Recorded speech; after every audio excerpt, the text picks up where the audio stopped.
ఈ యుద్ధంలో ఓటమి మాత్రమే ఉంది కేశవ. నేను గెలిచినా అది ఎలాంటి గెలుపవుతుంది? చూడండి నా చేతులు ఎలా వణుకుతున్నాయో. ఈ యుద్ధం చేయడం నా వల్ల కాదు కేశవ, నా వల్ల కాదు. కురుక్షేత్రం మొత్తం నిశ్శబ్దంగా మారిపోయింది. అర్జునుణ్ణి ఆ విధంగా చూసి ఆశ్చర్యపోయారు పాండవులు, కౌరవులు కూడా. నీవు చెప్పింది నిజమే అర్జున. యుద్ధంలో నీకు ఈ కృష్ణుడి నారాయణీ సేన కంటే కూడా కృష్ణుడి అవసరమే ఎక్కువ అర్జున.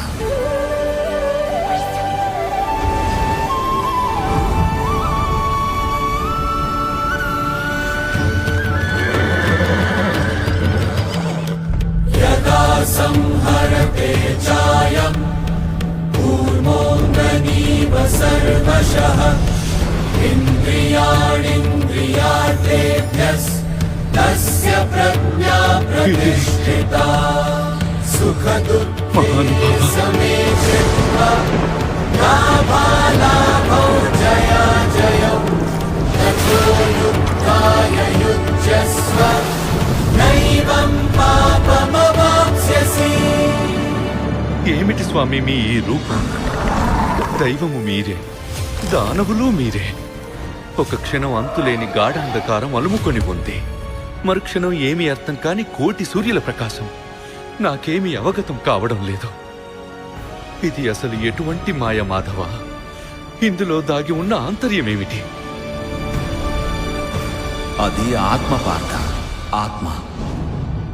దానికి జననం లేదు, మరణం లేదు. అప్పుడే జన్మించిన శిశువులో ఎంత ప్రకాశవంతంగా ఉంటుందో వృద్ధుడి శరీరంలో కూడా అంతే ప్రకాశిస్తుంది. శరీరం పుడుతుంది, ముదుసలి అవుతుంది, మరణిస్తుంది.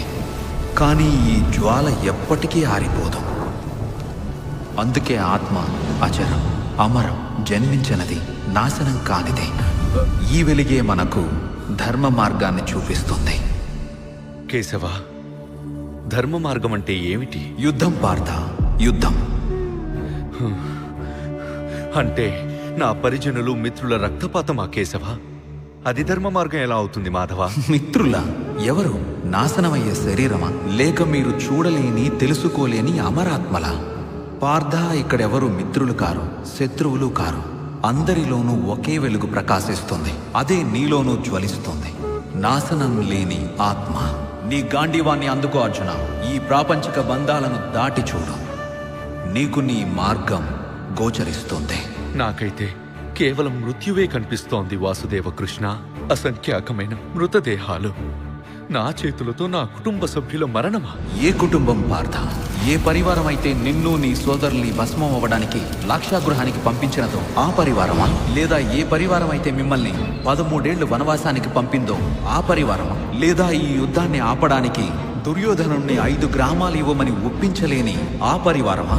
లేదా పాచికలాటలో మునిగి తేలుతూ ఆ నిండు సభలో ఒక స్త్రీ వస్త్రాపహరణాన్ని ఆపని పరివారమా? అప్పుడు మీ పితామహులు, గురువులు ఏమయ్యారు పార్థ? వారి కర్తవ్యాలకు వారు కట్టుబడి ఉండి ఉండవచ్చు కేశవా.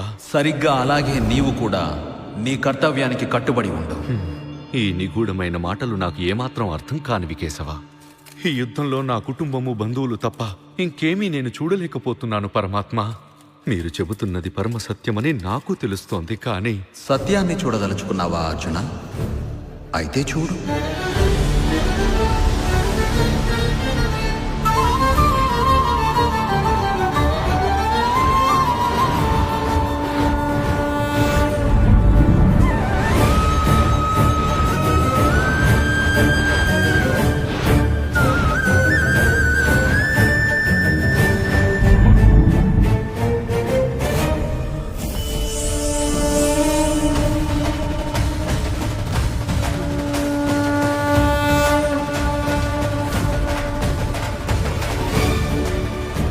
నా ఈ విశ్వరూపం, ఇదే సత్యం.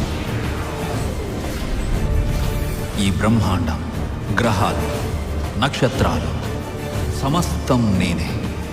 నేనే జననం, నేనే జీవం, మరణం కూడా నేనే పార్థ. నేనే అగ్ని, నేనే వాయువు, నేనే జలం.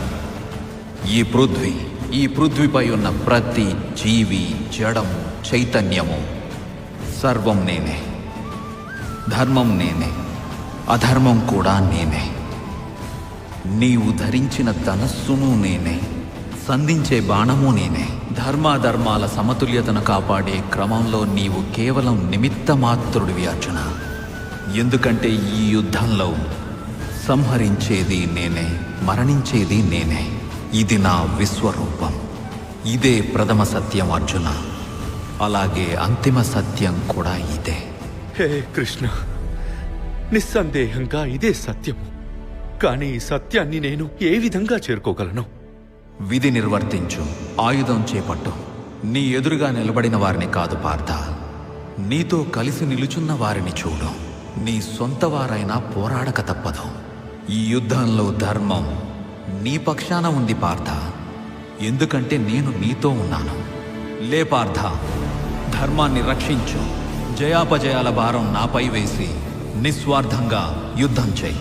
ఎందుకంటే కురుక్షేత్రంలో ఇదే నీ కర్తవ్యం, ఇదే నీ ధర్మం. నేనే ప్రకాశాన్ని, నేనే ఛాయను, అంతము నేనే. ఇదంతా నా మాయ. తిరిగి నా వద్దకు వచ్చి విలీనమవ్వు. అంతమే అంతిమం. క్రింద భూమి, పైన ఆకాశం. కురుక్షేత్రం ఇది, కురుక్షేత్రం.